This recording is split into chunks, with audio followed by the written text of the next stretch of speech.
Hi masters, for you మీకోసం ఛానల్కి స్వాగతం సుస్వాగతం. ముందుగా మన జగద్గురువైన బ్రహ్మర్షి పితామహ పత్రిజీ గారికి, మన గురుమాతకి నా ఆత్మ ప్రణామాలు మాస్టర్స్. ఓకే మాస్టర్స్, ప్రతిరోజు ప్రతి నెల మన ఛానల్లోని అమావాస్య ధ్యానం, పౌర్ణమి ధ్యానం జరుగుతుంది మాస్టర్స్. అలాగే ఈరోజు మన చేత అమావాస్య ధ్యానం చేయించడానికి సీనియర్ పిరుడు మాస్టర్ గారైన అనుజ మేడం హైదరాబాద్ నుంచి వచ్చారు. మేడం గారిని సాదరంగా ఆహ్వానించుకుందాం. ఈరోజు మేడం చెప్పబోయే టాపిక్ ధ్యానం మాస్టర్స్. అమావాస్య గైడెడ్ మెడిటేషన్. ఈ గొప్ప ఆత్మజ్ఞానం అందించడానికి మేడం గారికి వెల్కమ్ చెప్దాం మాస్టర్స్. నమస్తే మేడం, వెల్కమ్ మేడం. చక్కగా మనం ధ్యానం చేద్దాం, అమావాస్య ధ్యానం చేద్దాం ఫ్రెండ్స్. హాయిగా కూర్చోండి, రిలాక్స్గా కూర్చోండి ఫ్రెండ్స్. సుఖ స్థిర ఆసనంలో కూర్చోండి. వేళల్లో వేలు కలుపుకుందాము. చైర్లో కూర్చున్న వాళ్ళు కాళ్ళు రెండు క్రాస్ చేసుకోవాలి ఫ్రెండ్స్. కళ్ళు రెండు మూసుకొని సహజమైన, అతి సరళమైన, సున్నితమైన శ్వాస మీద ధ్యాస. శ్వాసనే గమనించుదాం. మన ధ్యాస అంతా శ్వాస మీదే ఉండాలి.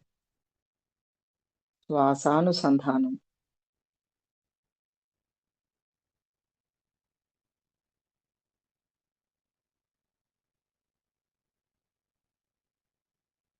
ముందుగా మన గురువులని మనం ఇన్వైట్ చేసుకుందాం ఫ్రెండ్స్. విశ్వ గురువులను, జగద్గురువులను, భౌతికపరమైన గురువులను, బ్రహ్మ విష్ణు మహేశ్వరులను, స్త్రీ మాతలను, ప్రకృతి దేవతలను,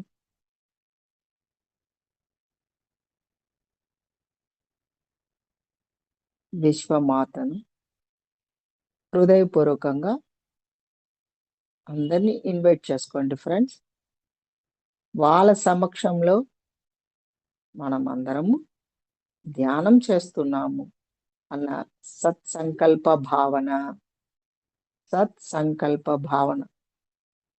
భావన చేయండి ఫ్రెండ్స్.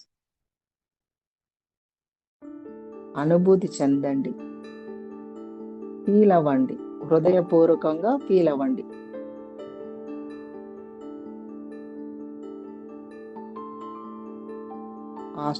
మాస్టర్స్ సమక్షంలో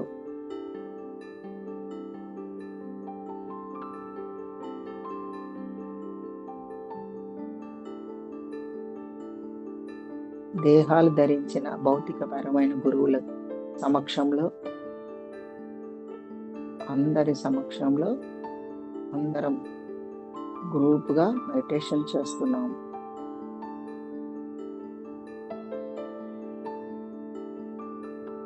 మన అందరి చుట్టూ వాళ్ళ యొక్క కాంతి కిరణాలు మన అందరి మీద ప్రసరింపబడుతున్నాయి.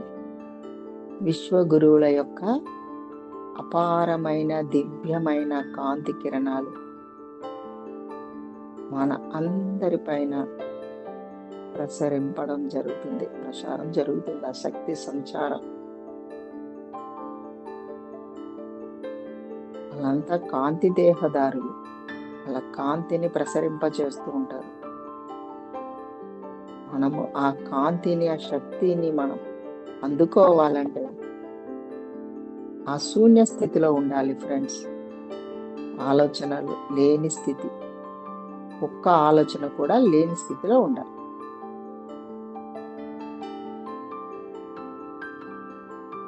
మరి ఈరోజు చాలా చాలా అద్భుతమైన, దివ్యమైన రోజు.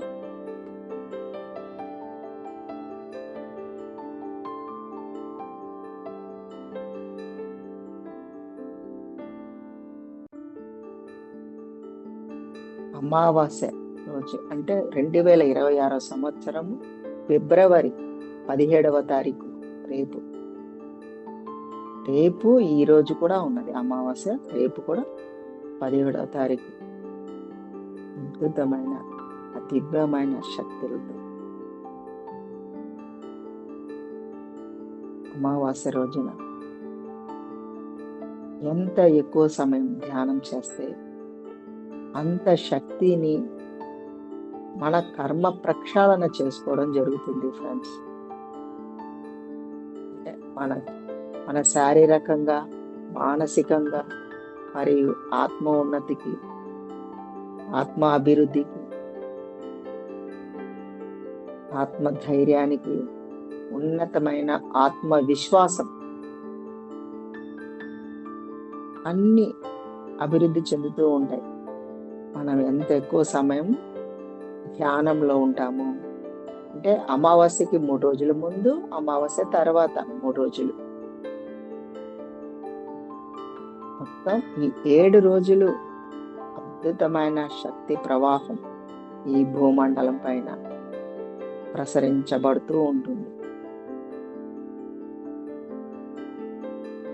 మరి ఆ శక్తిని మనం తీసుకోవాలంటే మన శరీరము, మనసు, ఆత్మ ప్రక్షాళన జరగాలంటే మనం ధ్యాన స్థితిలో ఉండాలి, శూన్య స్థితిలో ఉండాలి.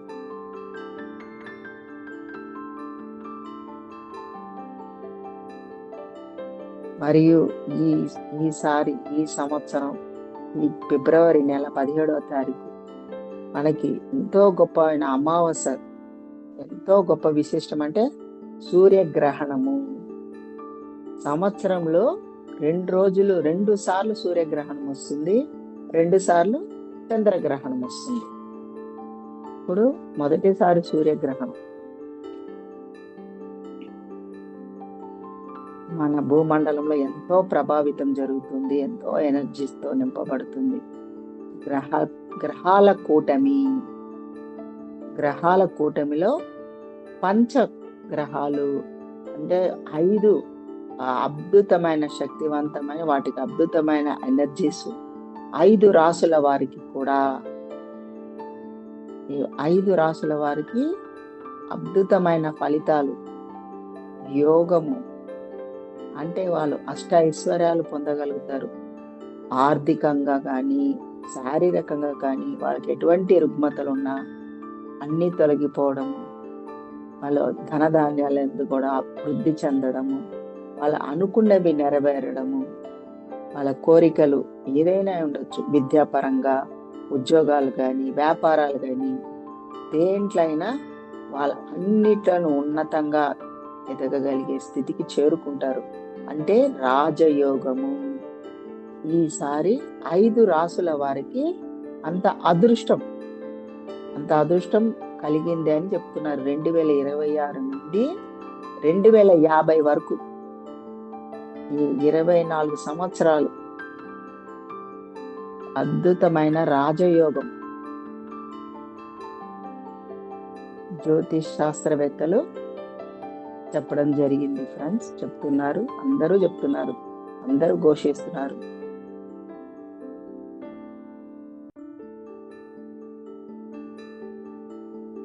మేడం రాసుల పేర్లు చెప్పొచ్చంటే చెప్పండి. చెప్తాను, చెప్తున్నాను ఇప్పుడు నెక్స్ట్ అదే, ఓకేనా? ఇప్పుడు ఈ యొక్క 5 రాసుల వారు పేర్లని మనం తెలుసుకున్నప్పుడు ఎవరెవరికి ఏ రాశి ఉందో మీరు తెలుసుకోవచ్చు అన్నమాట. ముందు ఫస్ట్ది మేషరాశి, రెండవది వృషభ రాశి, మూడవది ధనుస్ రాశి, మూడవది, నాలుగవది కన్యా రాశి, ఐదవది కుంభరాశి.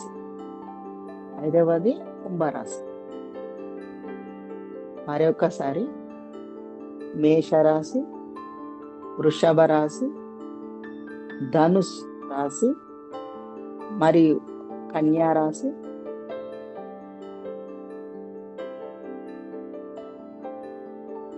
ఒక రాశి ఉంది మేషరాశి, కుంభరాశి, ధనుసు రాశి, ఇంకోటి కుంభరాశి. మొత్తం 5 ఈ రాశులన్నీ. కుంభరాశి కూడా దీంట్లో. ఈ 5 రాశుల వాళ్ళకి రాజయోగము 2050 వరకు రాజయోగం. వాళ్ళు శారీరకంగా, మానసికంగా ఎప్పుడు ప్రశాంతంగా, హ్యాపీగా ఉండగలుగుతారు.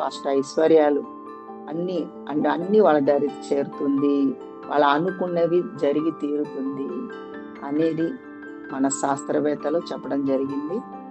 కనుక మనం తెలుసుకున్న మిగతా వాళ్ళకి కొన్ని రాసుల వాళ్ళకి మధ్యస్థలో ఉంటది, కొన్ని రాసుల వాళ్ళకి ఆ వాళ్ళ జీవితాలలో కొన్ని కష్టాలు నష్టాలు అవన్నీ కూడా ఉంటాయి అన్నమాట. కానీ అలాంటి వాళ్ళంతా కూడా ఎక్కువ సమయం ధ్యానం చేయాలి. మన బయట వాళ్ళు చెప్తారు, ప్రాపంచికంగా ఉన్న వాళ్ళు, ఈ జ్యోతిష శాస్త్రం వాళ్ళు ఎన్నో చెప్తారు జీవితం పట్ల. వాళ్ళకి నష్టాలు, ఆ ఉద్యోగాల దగ్గర కానీ వ్యాపారాలు కానీ అన్ని నష్టాలు, అలా ఇలాగా ఏవో రెమెడీస్, పూజలు చేయండి, యజ్ఞాలు చేసుకోండి, యాగాలు చేయండి, అన్ని ఎన్నో చెప్తుంటారు. కానీ మనము ఎంత ఎక్కువ ధ్యానం చేస్తూ ఆ ధ్యాన స్థితిలో ఉంటూ మన సత్సంకల్పాలు చేయడం ద్వారా మనం అన్నిటినీ అధిగమించగలుగుతాము. ఎన్నో వేల మంది, లక్షల మంది ధ్యానం చేసి పౌర్ణమిలో రోజులలో, పౌర్ణమి ముందు రోజు, తర్వాత 3 రోజులు, ముందు 3 రోజులు, మొత్తం 7 రోజులు, అట్లాగే అమావాస్య 3 రోజులు ముందు, అమావాస్య తర్వాత 3 రోజులు, అమావాస్య రోజు, మొత్తం 7 డేస్.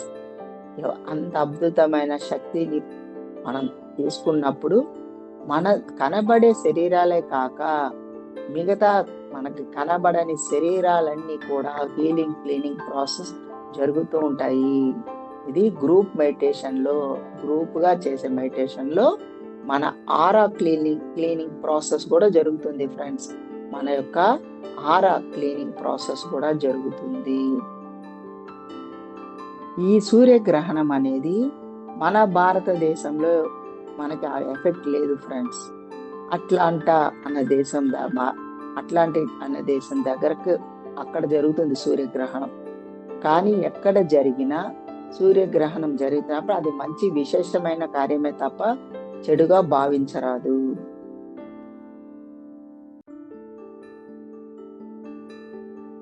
కానీ జ్యోతిశాస్త్ర వినులు చెప్పింది ఏంటంటే, గర్భస్థ స్త్రీలు, ప్రెగ్నెన్సీ ఉన్న వాళ్ళు మాత్రం రేపు బయటికి రాకూడదు, ఇంట్లోనే ఉండాలి అనేది కూడా వాళ్ళు తెలపడం జరిగింది ఫ్రెండ్స్. అంటే ఎవరైతే ప్రెగ్నెన్సీతో ఉంటారో వాళ్ళు మాత్రం ఆ ఒక్కరోజు బయటికి రాకుండా మిగతా యథావిధిగా అన్ని చేసుకోవచ్చు. ఈసారి అమావాస్య రోజు గుడిలో తాళాలు పెట్టడం కానీ, గుడికి తాళాలు పెట్టడం, ఇల్లు శుభ్రాలు కంప్లీట్ గా చేసుకోవాలని చాలా మంది అమావాస్య తర్వాత శుభ్రంగా కడుక్కుంటూ ఉంటారన్నమాట. అటువంటి ఏమీ చేయని అవసరం లేదు ఈసారి. అంటే మన భారతదేశంలో ఈ సూర్యగ్రహణం లేదు కనుక మనము ఎటువంటి చెడు అభిప్రాయాలు ఏం పెట్టుకోకండి అని వాళ్ళు చక్కగా జ్యోతిష్ శాస్త్రజ్ఞులు చెప్పడం జరిగింది.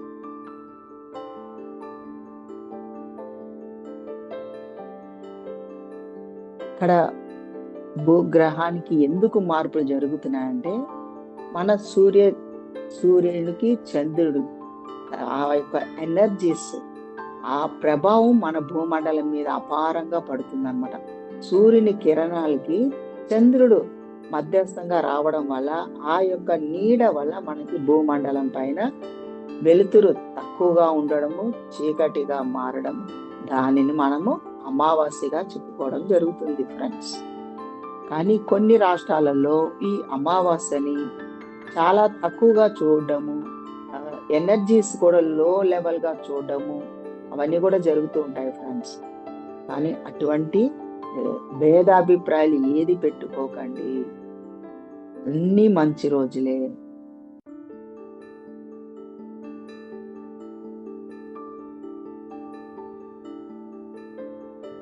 ఈ గ్రహాల కూటమి వల్ల మనకి అక్కడ ఆ ప్రభావం అన్ని ఒక లైన్ లోకి రావడం, నవగ్రహాలన్నీ సమకోణంగా ఒకే కోణంలో ఉండడము, మరియు సూర్యుడు, చంద్రుడు, భూమి ఈ 3 ఒకే కోణంలో ఉండడము, ఇది విశిష్టత. ఈసారి అమావాస్య విశిష్టత, ప్రత్యేకమైన విశిష్టత.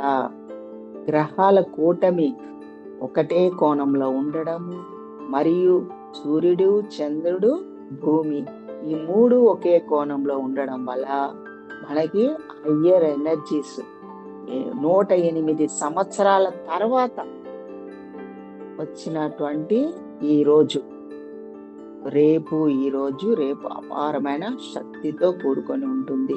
కనుక మనము సంకల్ప ధ్యానం చేసుకుంటూ ఎక్కువ సమయం మౌనం పాటిస్తూ వీలైనంత సమయం ధ్యానం చేస్తూ ఉండాలి ఫ్రెండ్స్. 108 సంవత్సరాల తర్వాత రావడం జరిగిందంటే మరి ఇటువంటి రోజుని మనము ఎంత అద్భుతమైన అవకాశంగా తీసుకోవాలి.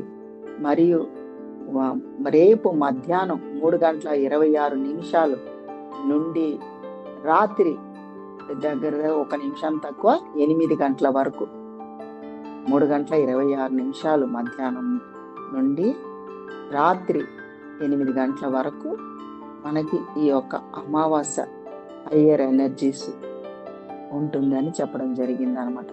అంటే ఆ యొక్క సూర్యగ్రహణం ప్రభావం కూడా ఉంటుందని చెప్పడం జరిగింది. సూర్యగ్రహణం యొక్క ప్రభావం ఆ టైం ఫిక్స్ చేశారు. ఆ సమయంలో ఎక్కువ సమయం మనం ధ్యాన స్థితిలోనే ఉండాలి.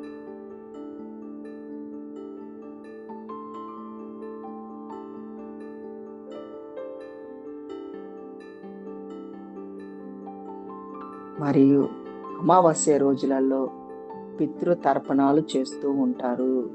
మన పెద్దలు, మన పూర్వీకులు, లేక మన ఇంట్లో ఎవరైనా ఉండొచ్చు, మన ఇంట్లో కుటుంబ సభ్యులు, చనిపోయిన వాళ్ళు ఎవరైనా ఉండవచ్చు.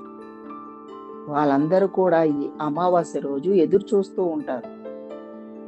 మన ఇంటిలో ఉన్న వాళ్ళ గురించి వాళ్ళు గుర్తు చేసుకోవడాలు, ఎదురు చూడాలు, తర్పణలు పెడుతున్నారా, మనల్ని గుర్తు చేసుకుంటున్నారా, లేకుంటే వాళ్ళ యొక్క సత్కర్మలు, దుష్కర్మలు, అవన్నీ ఆ ప్రభావము మన మీద కూడా ఉంటుంది. మన యొక్క ఆలోచన ప్రభావము వాళ్ళ మీద ఉంటుంది. అంటే వాళ్ళ ఆత్మలు సూక్ష్మ శరీరాల మీద ఉంటుంది. మన యొక్క ఆలోచనలు అతిగా రాగము, అతిగా ద్వేషము, మన ఇంట్లో ఆ కుటుంబ సభ్యుల మీద, కొంతమంది మీద ఎక్కువ ప్రేమ ఉంటుంది. ఉదాహరణకి భర్తకు భార్య కానీ ప్రేమతో ఉంటారు. భార్య భర్త మీద ప్రేమ ఎక్కువగా చూపిస్తారు. కొందరు పిల్లల మీద అతిగా ప్రేమ, కొందరికి తల్లిదండ్రుల మీద, కొందరికి అక్క చెల్లెళ్ళ మీద, కొంతమంది ఫ్రెండ్స్ మీద, మన ఫ్రెండ్స్, బంధువులు, చుట్టాల మీద, అట్లా ఒక్కొక్కరికి ఎంతో మందికి వాళ్ళకి నచ్చిన వాళ్ళతో ఎంతో అతిగా ప్రేమ చూపిస్తూ ఉంటారు. వాళ్ళు ఉన్నట్టుండి వెళ్ళిపోయారనుకోండి, శరీరం వదిలి, వాళ్ళు అదే ప్రేమతోనే వాళ్ళు అక్కడ కనెక్ట్ అయి ఉంటారు. సో మన దగ్గర ఉన్న వాళ్ళకి మన మీద ద్వేషము, పగ, ప్రతీకారం, వాళ్ళు ఉన్నప్పుడు మనం సరిగా చూసుకోలేదనుకోండి, వాళ్ళని ధన రూపేణ వాళ్ళకి ఏదైనా మన ధన సహాయం చేయకుండా, వాళ్ళు సరిగా చూసుకోలేదు, వాళ్ళకి అన్నపానీయాలు సరిగా పెట్టలేదు, అటువంటప్పుడు కూడా ఆ ఆత్మ బాధపడుతుంటుంది. ఇది దేహాన్ని వదిలిన తర్వాత ఆ యొక్క ఆత్మక్షోభ అవి మనకు అంటడం జరుగుతుంది. మనకి తెలియకుండా అశాంతి ఉన్నట్టుండి మనకి బాధ, టెన్షను, ఏదో తెలియని అశాంతి, లేకుంటే తెలియని భయాందోళన అప్పుడప్పుడు కలుగుతూ ఉంటుంది. చూడండి, మనకి ఒంటరితనం మనం ఒక్కొక్కసారి ఫీల్ అవుతూ ఉంటాం. ఒంటరిగా ఉన్నట్టు ఫీల్ అవ్వడం, ఇవన్నీ జరుగుతున్నాయంటే అవన్నీ మనవి కావు ఫ్రెండ్స్. అది ఈ జన్మలో అయి ఉండొచ్చు, గత జన్మలో అయి ఉండొచ్చు, వందల వేల జన్మలు కూడా అయి ఉండవచ్చు. అంటే మన సోల్ కనెక్షన్స్ అట్లా క్యారీ అవుతూ ఉంటాయి. ఎలా క్యారీ అవుతూ ఉంటాయి? మన డిఎన్ఏలో క్యారీ అవుతూ ఉంటాయి. మన రక్తంలో ఉన్నటువంటి డిఎన్ఏలో క్యారీ అవుతూ ఉంటాయి ఫ్రెండ్స్.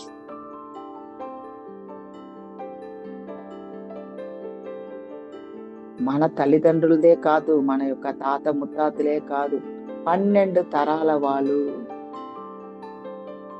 మన భర్త యొక్క తల్లిదండ్రుల 12 తరాల వాళ్ళది, భార్య యొక్క తల్లిదండ్రుల 12 తరాల వాళ్ళ యొక్క కనెక్షను, వాళ్ళ యొక్క డిఎన్ఏ అంతా కూడా మన రక్తంలో ఉన్న డిఎన్ఏలో కనెక్షన్లో ఉంటుంది.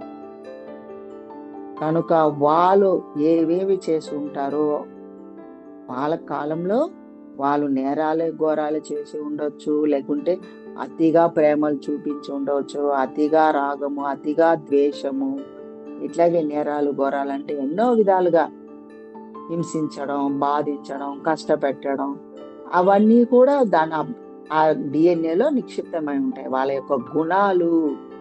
గుణాలు వాళ్ళ బందీలు అన్నమాట. వాళ్ళ గత జన్మల సంస్కారము, గత జన్మల వాసనలు, ఇవన్నీ కూడా మనలో క్యారీ అవుతున్నాయి. కర్మలు అనేది మన ఒక్కరిదే కాదు ఫ్రెండ్స్. ఈ పాయింట్ గుర్తుపెట్టుకోండి. కర్మలు అనేది మన ఒక్కరిదే కాదు. 12 తరాల వాళ్ళది మన రక్తంలో ప్రసరిస్తూ ఉన్న డిఎన్ఏలో 12 తరాల వాళ్ళ కనెక్షన్ లో ఉన్నాయి. ఎవరెవరు ఏ గుణాల్లో ఉన్నారో, ఎటువంటి మనసు, ఎటువంటి ఆలోచనలు, వాళ్ళ కోరికలు ఏంటో, వాళ్ళ భావాలు ఏంటో మనకు తెలియదు కదా. కనుక అవన్నీ ప్రక్షాళన చేసుకోవాలి. మనము ఇప్పుడు ఈ అమావాస్య రోజున ఇవన్నీ ప్రక్షాళన చేసుకోవాలి. పౌర్ణమి రోజులలో, అమావాస్య రోజులలో, ఈ అమావాస్య రోజు ప్రత్యేకత అయితే వీటికే పితృదేవతలు వాళ్ళ యొక్క గత జన్మల కర్మలను ప్రక్షాళన చేయాలి, మన ద్వారా జరగాలి. ఎందుకంటే వాళ్ళు మనం ఒకటే, వేరు కాదు. ఇంకా చెప్పుకోవాలంటే మన పూర్ణాత్మ నుండి కొన్ని వందల వేల అంశాత్మలు రిలీజ్ చేస్తారు ఫ్రెండ్స్, రిలీజ్ అవుతాయి. ఆ వందల వేల అంశాత్మలు రిలీజ్ అవుతే అందరం ఒక్కటే, అందరం ఒక్కలాగా ఎదగాలి. కొన్ని ఆత్మలు ఎదిగి ఉన్నత స్థితికి ఎదిగిన ముక్తి నో మోక్షం. అన్ని ఆత్మలు ఎదగాలి. అంశాత్మలన్నిటికీ మనం ధ్యానము, జ్ఞానము అందించబడాలి. పూర్ణాత్మ నుంచి వచ్చిన అంశాత్మలు అన్నీ ఎదగాలన్నమాట. అంటే అన్నీ కూడా ధ్యానము, ఆత్మ జ్ఞానం, పరిపూర్ణ జ్ఞానముతో విరాజిల్లాలంటే మనం కూడా వాళ్ళకి సహాయం చేయాలి. అంతేకాని మనం ధ్యానం నేర్చుకున్నాము, జ్ఞానం పొందాము, నేను ముక్తి మోక్షం పొందుతాను అనే భ్రమలు పడకండి, అపోహలు పడకండి. ఎందుకంటే పూర్ణాత్మ అందరూ నీ అక్క చెల్లెళ్ళే వాళ్ళందరూ నీతో జన్మలు తీసుకున్న వాళ్ళందరూ కూడా ఎదగాలి. వాళ్ళందరికీ ఎదగడానికి నువ్వు మార్గం చూపించాలి. ధ్యానం చేపియాలి, జ్ఞానం అందించబడాలి. అప్పుడే మనకి ముక్తి, లేకుంటే నో ముక్తి. ముక్తి మోక్షం అనేది నోటితో చెప్పే అంత ఈజీ కాదు ఫ్రెండ్స్.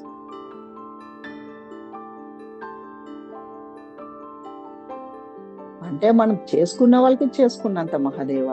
మనం ఎప్పుడైతే ధ్యానము, జ్ఞానం తెలుసుకున్నామో దాన్ని నిరంతరం మనం అందరికీ అందిస్తూ ఉన్నాము. కనుక మనకి చాలా ఈజీ, అనుకుంటే చాలా ఈజీ, చేయకుంటే అన్ని కష్టమే అనిపిస్తాయి. యద్భావం తద్భవతి. నువ్వు ఏదైతే భావన చేస్తావో అదే పొంది తీరుతావు. కనుక అమావాస్య రోజులలో చాలా చాలా ఇంపార్టెంట్ అయిన పాయింట్, పితృదేవతలని ఆనందింపచేయాలి, ప్రశాంతంగా ఉండేలాగా చేయాలన్నమాట. వాళ్ళ ప్రశాంతతే మన ఆరోగ్యానికి, మన శారీరక, మానసిక, మన ఎదుగుదలకి, మన యొక్క ఆత్మ ఉన్నతికి, మన యొక్క ఆత్మ అభివృద్ధికి, మనం ముందుకి వెళ్ళగలుగు, మన ప్రగతిని మనం సాధించుకోగలుగుతాం. మన ప్రగతి లేకుంటే కుంటుపడిపోతుంది. కనుక మనసులో అనుకోండి ఫ్రెండ్స్. ఇప్పుడు నేను చెప్పేవి మీరు మనసులో అనుకోండి. నేను నా యొక్క పూర్వీకులను, మా భర్త గారి యొక్క తల్లిదండ్రులు, వాళ్ళ యొక్క తరాలు 12 తరాల వాళ్ళని, నా యొక్క తల్లిదండ్రుల యొక్క 12 తరాల వాళ్ళని ఇన్వైట్ చేస్తున్నాను, అందరినీ ఆహ్వానిస్తున్నాను. మీరందరూ కూడా వచ్చి ధ్యానం చేయాలని కోరుకుంటున్నాను. ధ్యానం చేసి జ్ఞానాన్ని పొందాలని, ఆత్మ జ్ఞానం పొందాలని కోరుకుంటున్నాను. తెలిసో తెలియకో ఏ జీవులకైనా, ఏ ప్రాణులకైనా, మరి ఏ ఆత్మలకైనా నేను మిమ్ములని బాధ పెట్టి ఉంటే నన్ను క్షమించాలి, క్షమించాలి, దయచేసి నన్ను క్షమించండి అని హృదయపూర్వకంగా మనం చెప్పుకోవాలి ఫ్రెండ్స్. Logic mind ఉపయోగించకండి. ఇది లాజిక్ మైండ్ ఉపయోగించకండి ఫ్రెండ్స్. ఇట్లా అనుకుంటే అన్ని అయిపోతాయా, అన్ని జరిగిపోతాయా అన్నది మీరు ఎవరైతే అనుకుంటే వాళ్ళకి జరగదు. కర్మ సిద్ధాంతం యాడ్ అయిపోతూ ఉంటుంది. కర్మ సిద్ధాంతం కర్మ చక్రం నుంచి దిగలేరు గాక దిగలేరు.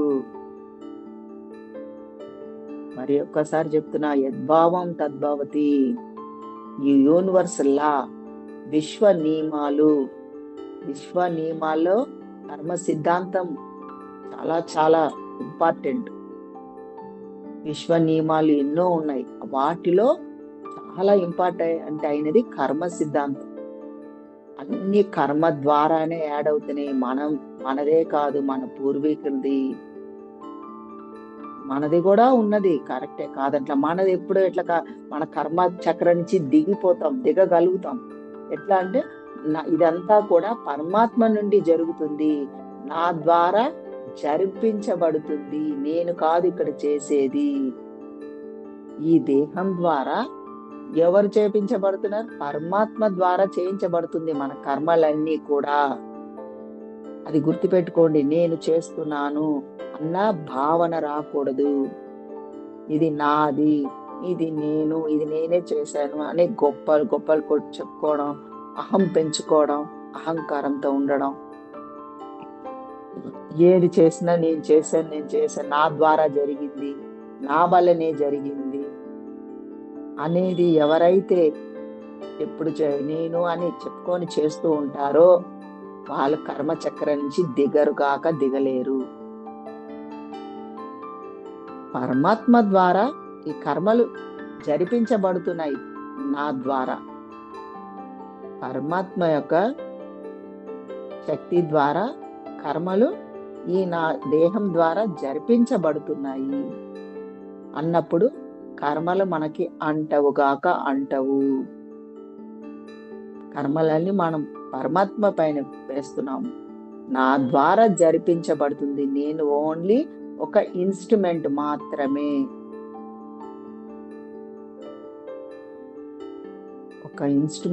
ఒక పరికరము మాత్రమే. ఆయన చైతన్యం ద్వారానే ఈ శరీరం, ఈ దేహం నడిపించబడుతుంది. కర్మలు కూడా ఆయన ద్వారానే చేయబడుతున్నాయి. ఏ కర్మైనా ఆయన ద్వారానే చేయబడుతుంది. నేను అనేది లేదు ఫ్రెండ్స్.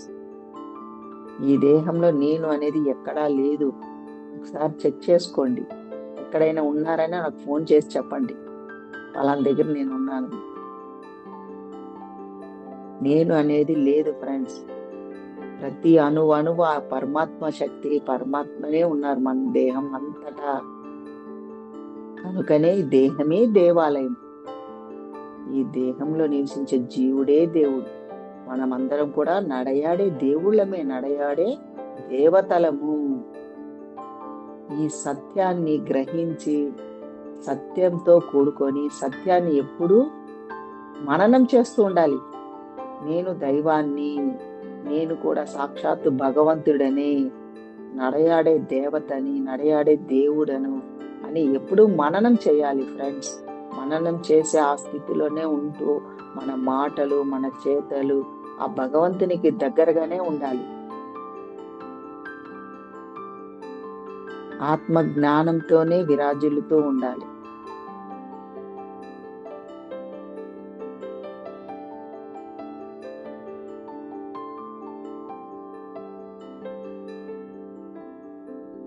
అవన్నీ అపనమ్మకంతో నేనేంటి దేవుడు, నేనేంటి భగవంతుడు అని నోటితో చెప్పుకున్నంత మాత్రాన అయిపోతుందా అని అనుకోవడం, అపోహ, అటువంటివన్నీ తీసేయండి. అదంతా అజ్ఞానం. సాక్షాత్తు పరమాత్మ నుంచి వచ్చిన మన ఆత్మస్వరూపాలం. ఆ భగవంతుడు ప్రతి అణువు మనలో ఉన్న ప్రతి అణువులో ఆయన శక్తి ద్వారానే మన శరీరం నడిపించబడుతుంది. కదలికలు జరుగుతున్నాయి అంటే, కదులుతున్నామంటేనే పరమాత్మ నిమిడీకృతమై ఉన్నారు, మన లోపల నిక్షిప్తమై ఉన్నాడు. ఆయన శక్తి, ఆయన జ్ఞానము, వెలుగు ఆయనదే, అంత ఆనందము అంతా ఆయనదే మన లోపల నిక్షిప్తమై ఉంది. తద్వారానే మనం నడయాడగలుగుతున్నాం, నడమాడుతున్నాము. చలించగలిగే చలనము కదులుతుంది, జరుగుతుంది. ఈ శరీరం కదులుతుంది అంటేనే తెలుసుకోవచ్చు ఫ్రెండ్స్, పరమాత్మ శక్తి ద్వారానే దేహమే కదులుతుంది. కనుక పూర్తిగా సరెండర్ అయిపోండి, శరణాగతి. ఆ భగవంతుడికి శరణాగతి అవ్వాలి. ఎవరైతే శరణాగతితో మనం ఏదైతే హృదయపూర్వకంగా చెప్పుకుంటామో జరిగి తీరుతుంది. మనసులో ఒకటి, నోటితో ఒకటి, చేతలో ఒకటి ఉండరాదు కాక ఉండరాదు ఫ్రెండ్స్. మనసులో ఒకటి అనుకోవడం, నోటితో ఒకటి, చేతలో ఒకటి ఉండరాదు. కనుక ఆ ఆత్మలన్నింటినీ మనము పిలిచి వాటికి ధ్యానం చేపించి, వాటికి ఇప్పుడు చెప్పినవన్నీ వాటికి జ్ఞానం అందించినట్టే అన్నమాట. ఆ సోల్స్ అన్ని వచ్చినట్టు జ్ఞానం అందిస్తున్నాము. ఆ జ్ఞానం వల్ల జ్ఞానాగ్ని దగ్ధ కర్మాణం. జ్ఞానం అంటే అగ్ని దగ్ధం చేస్తుంది వాళ్ళ గత జన్మల కర్మలు, మనం తెలిసి తెలియక చేసిన కర్మలు కానీ, పుట్టినప్పటి నుంచి ఇప్పటి వరకు చేసిన కర్మలు, సంచిత కర్మ, ప్రారబ్ధ కర్మలు, ఆగామి కర్మలు అన్ని కూడా దగ్ధం చేసుకోవచ్చు అన్నమాట. ఈ 7 రోజులు ఎంత ఎక్కువ సమయం ధ్యానం చేస్తూ ఉంటారో, ఎంత ఎక్కువ సమయం సాధనలో ఉంటూ ఈ సంకల్పం చేసుకుంటూ పాప ప్రక్షాళన చేసుకోవాలి ఫ్రెండ్స్. పాప పరిహారం చేసుకోవాలి, పశ్చాత్తాపం చెందాలి. తెలుసు అందరికీ, మనకి తెలిసి తెలియక మనం అప్పుడప్పుడు మనకే ఎందుకో బాధ వస్తుంటది, దుఃఖం వస్తుంది. అంటే శారీరక జబ్బులు, అనారోగ్యాలు, మానసిక రోగము, మానసికంగా అనారోగ్యము, ఇవన్నీ మనకు అప్పుడప్పుడు కనబడుతూనే ఉంటాయి. కొన్ని తగ్గుతూ ఉంటాయి, మళ్ళా కొన్ని వస్తూ ఉంటాయి, కొన్ని తగ్గుతూ ఉంటాయి, వస్తూ ఉంటాయి. అంటే అవన్నీ మనవి కావు. మనం ఎంత ధ్యానం చేస్తున్నా అన్ని కంప్లీట్ గా వెళ్ళిపోవు ఫ్రెండ్స్. మొత్తం క్యూర్ అయిపోయి ఏ ఒక్కటి ఎవరికి ఉండదు అనుకోకండి. యోగులకు కూడా, యోగులు, గురువులు అందరికి ఎవరికైనా ఏదో ఒక నొప్పులు, బాధలు ఏదో ఒకటి ఉంటాయి. వాళ్ళకు కూడా శరీరం అన్న తర్వాత అన్ని పనిచేస్తాయి. శరీరము, మనసు, బుద్ధి, చిత్తము, అహంకారం ఇవన్నీ అందరికీ ఉంటాయి, అందరికీ కామన్ గా ఉంటాయి. కానీ యోగులు దానిని బ్యాలెన్స్ గా ఉంచుకోగలుగుతారు, బ్యాలెన్స్ గా ఉంచగలుగుతారు. ఎట్లా ఉంచగలుగుతారంటే ధ్యానం ద్వారా, ధ్యాన శక్తి ద్వారా, సాధన ద్వారా.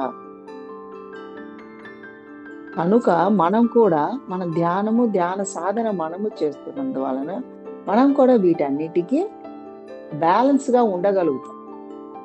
మన శరీరం పట్ల ఎటువంటి అనారోగ్యాలు, రుగ్మతలు ఉన్నా, మన మానసిక రుగ్మతలు ఉన్నా, మన ఇట్లా మన యొక్క ఆత్మలో ఉన్నతంగా ఎదగాలన్నా, ఆత్మకి రుగ్మతలు ఉన్నా కూడా, అంటే ఆత్మ రుగ్మత అంటే ఏం లేదు, ఆధ్యాత్మిక శాస్త్రం తెలవక, ఆత్మ శాస్త్రం తెలవకుంటే ఆత్మకి రుగ్మత ఉన్నట్టే. ఆత్మకి రుగ్మత ఏంటి? ఆధ్యాత్మిక శాస్త్రము, ఆత్మ శాస్త్రము, ఆత్మకు సంబంధించిన జ్ఞానం, ఆత్మకి సంబంధించిన జ్ఞానము, విజ్ఞానము, ప్రజ్ఞ మనం అందిస్తూ ఉండాలి. ఆత్మకి జ్ఞానము, విజ్ఞానము అందిస్తూ ఉండాలి. అప్పుడు ప్రక్షాళన జరిగి ఆత్మ ఉన్నతి, ఆత్మాభివృద్ధి, ఆత్మ ధైర్యము, ఆత్మ విశ్వాసము మనకు తెలియకుండానే అన్ని వచ్చేస్తాయి ఫ్రెండ్స్. మనం దేనికి ఎదురు చూడ అవసరం లేదు. మనకి ఇంకా వస్తున్నాయా లేవా, ఎప్పుడు వస్తాయి అని ఎదురు చూడడం, దాని గురించి వెంపర్లాడడం ఏమీ చేయవసరం లేదు. కానీ నా జీవితంలో అన్ని అట్లనే జరిగినాయి ఫ్రెండ్స్. నా జీవితంలో నేను దేనిని ఆశించాల. మన గురువు గారు చెప్పినట్టుగా నేనేమి శ్వాస మీద ధ్యాస పెట్టి కూర్చుండేదాన్ని అంతే. ఏవి నేను కోరికలు కోరుకోవడాలు, శారీరక కోరికలు కానీ, మానసికంగా కోరుకోవడం కానీ, ఉన్నతంగా ఎదగాలని ఏవి కోరికలు అనేవి ఏమీ లేకుండా శ్వాస మీద ధ్యాస పెట్టి ఆ శూన్య స్థితిలో ఉండడం, ప్రాక్టీస్, సాధన చేసుకుంటూ వచ్చాను ఫ్రెండ్స్. అందవలసినవన్నీ అందినవి, పొందవలసినవన్నీ పొందాను. అది అందరికీ సాధ్యమే. ఏది అసాధ్యం కాదు. ఒకరికి సాధ్యపడినప్పుడు ఇంకొకరికి ఎందుకు సాధ్యపడదు? ఇంకొకరికి అసాధ్యం ఎందుకు అవుతుంది? అక్కడ లోపం ఉంది. ఎట్లా లోపం ఉంది? మరి ఏదో ఒక లోపం ఉంది. సాధన లోపము, ధ్యానం సరిగా చేయకపోవడము, ధ్యాన పద్ధతి సరిగా ఆచరించకపోవడము, ఇవన్నీ ఉన్నాయి ఫ్రెండ్స్. చెక్ చేసుకోండి. ఎక్కడ మనకి తేడా వస్తుందో చెక్ చేసుకోండి. తెలుస్తుంది ఫ్రెండ్స్. కనుక మనం ఈ అమావాస్య రోజున మన పితృదేవతల్ని ఇన్వైట్ చేసుకోవడము, వాటికి పాప ప్రక్షాళన మనం క్షమించమని వేడుకోవడము, అలాగే వాళ్ళు కూడా మనకి తెలిసి తెలియకో చేసి ఉంటారు తప్పులు. మనకు కూడా కర్మలు అంటే ఇట్లా తెలిసి తెలియక పాప కర్మలు చేయడం కూడా జరుగుతుంది. అప్పుడు మనం ఏమనుకోవాలి? తెలిసి కానీ తెలియక కానీ మీరు కూడా నాకు ఎటువంటి అయినా కర్మలు, దుష్కర్మలు చేసి ఉంటే నేను కూడా మిమ్మల్ని క్షమిస్తున్నాను, నేను కూడా మిమ్మల్ని హృదయపూర్వకంగా క్షమిస్తున్నాను అని వేడుకోవాలి. మనము తప్పులు చేస్తాము, పాపకర్మలు చేశాము, మా పాపకర్మలు క్షమించమని వాళ్ళు వేడుకోవాలి. వాళ్ళు చేసిన కర్మలు, దుష్కర్మలకి మేము కూడా క్షమిస్తున్నాను అని మీరు వేడుకోండి. అప్పుడు మన DNA క్లీన్ అవుతుంది. మన 12 DNAకి ఎదుగుతాం. లేకుంటే మనం పుట్టినప్పుడు అలా 2 DNAలోనే ఉండిపోవడం జరిగింది. 2 DNAలో 2, 3, 4 DNAలో ఉండిపోవడం జరుగుతుంది.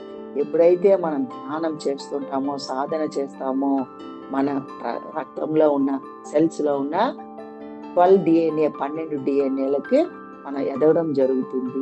ఇవన్నీ హీలింగ్, క్లీనింగ్ ప్రాసెస్ జరిగినప్పుడు మాత్రమే, ఆ పాప ప్రక్షాళన మనం చేసుకుంటూ ఉన్నప్పుడు పితృదేవతలని మనం ఎప్పుడు వాటికి చెప్పుకోవాలి, సారి చెప్పుకుంటూ ఉండాలి.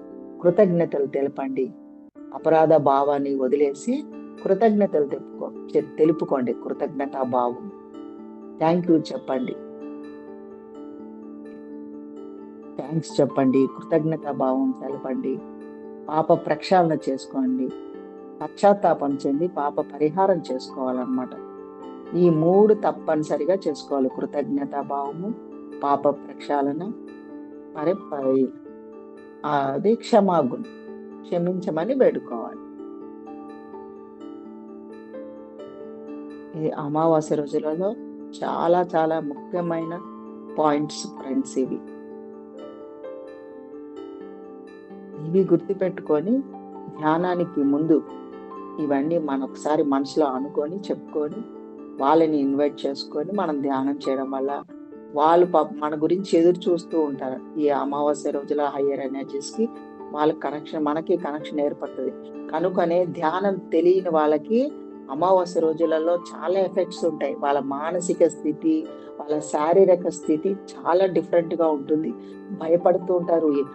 అవి ఇవి కనబడుతున్నాయని, ఆత్మలు కనిపిస్తున్నాయని చాలా భయపడిపోతూ ఉంటారు. మానసికంగా వాళ్ళు రోగస్తులుగా మారిపోవడము, డిప్రెషన్ లోకి వెళ్ళిపోవడము, పాపం డాక్టర్ల చుట్టూ తిరగడము, సైకాట్రిస్ట్ చుట్టూ తిరుగుతూ ఉంటారు. సైకోసోమాటిక్ డిజార్డర్ అవన్నీ జరుగుతున్నాయి ఫ్రెండ్స్. చాలా మందికి పాపం ధ్యానం తెలియని వాళ్ళందరూ ఇట్లాంటి ఆత్మలు కనబడేసరికి వాళ్ళు భయాందోళన చెంది శారీరకంగా, మానసికంగా వాళ్ళు బాగా దిగజారిపోతారు. అంటే ఎనర్జీ డౌన్ అయిపోతుంది, నెగటివ్ ఎనర్జీ ఫామ్ అయిపోతుంది. కనుకనే మనకు తెలిసిన వాళ్ళకి కానీ తెలియని వాళ్ళకి కానీ అందరికీ ధ్యానం అందించాలి. మన ధర్మము తెలిసిన వాళ్ళకి కానీ తెలియని వాళ్ళకి కానీ అందరికీ ధ్యానం అందించాలి. మనకి ఒకళ్ళు అందిస్తేనే కదా మనకు కూడా అందింది ధ్యానం. ఒకళ్ళు ధ్యానం గురించి మనకి చెప్తేనే మనకి తెలిసింది. అట్లాగే మనలాగా శారీరకంగా, మానసికంగా ఎన్ని లక్షల మంది బాధపడుతున్నారు. ఎన్నో లక్షల మంది, కోట్ల మంది శారీరక అనారోగ్యంతో బాధపడుతున్నారు, మానసిక రోగాలతో బాధపడుతున్నారు. వాళ్ళందరికీ ధ్యానం అందడం ద్వారా, ఆత్మజ్ఞానం అందడం ద్వారా ఎంతో హ్యాపీగా, ఆనందంగా జీవిస్తారు కదా ఫ్రెండ్స్. మనం మన ఫ్రెండ్స్కి ఇట్లా సహోదరులకి, మన అక్కజెల్లు అన్నదమ్ములకి మనం సహాయం చేసినప్పుడే, ఆ ధ్యానము ఆత్మజ్ఞానం మనం అందించినప్పుడే మనకి ముక్తి మోక్షం.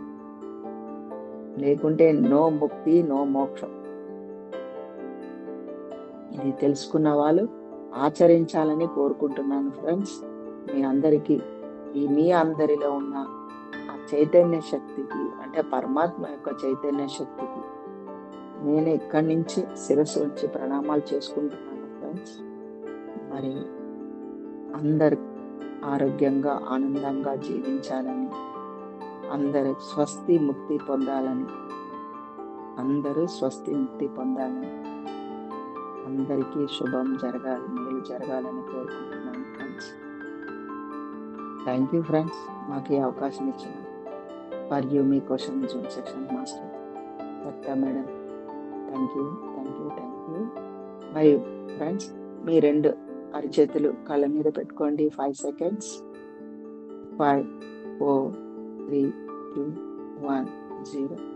2 అరిచేతుల కింద దించుకొని నెమ్మదిగా కళ్ళు తెరవండి ఫ్రెండ్స్. కళ్ళు తెరిచిన తర్వాత మీ 2 అరిచేతులు చూసుకోండి ఫ్రెండ్స్. చక్కగా ధ్యానం చేసాం. మరి ధ్యానానికి మనందరి గురువైన పితామహ పత్రిజీ గారికి అనంతకోటి ప్రణామాలు తెలియజేసుకుంటున్నాను friends. Thank you so much. Thank you madam, thank you so much madam. For you మీకోసం మన ఛానల్కి వచ్చే ఎంతో గొప్ప ఆత్మజ్ఞానం అందించిన మాస్టర్లందరికీ, అనుజ మేడం గారికి, గాయత్రి గారికి ధన్యవాదాలు తెలుపుకుందాం మాస్టర్స్. అలాగే మాస్టర్స్, ప్రతినిత్యం ఎరుకతోటి ధ్యానం, స్వాధ్యాయం, సజ్జన సాంగత్యం చేద్దాం మాస్టర్స్. అందరి చేత చేయిద్దాం మాస్టర్స్. వైజాగ్కి మెగా పిరమిడ్ రావాలని పరమ గురువుల కోరిక, పత్రిగారి కోరిక, పత్రి మేడం కోరిక. మనమందరం సంకల్ప ధ్యానం చేసి వైజాగ్కి మెగా పిరమిడ్ వచ్చేలా చేద్దాం masters. Thank you masters. Thank you.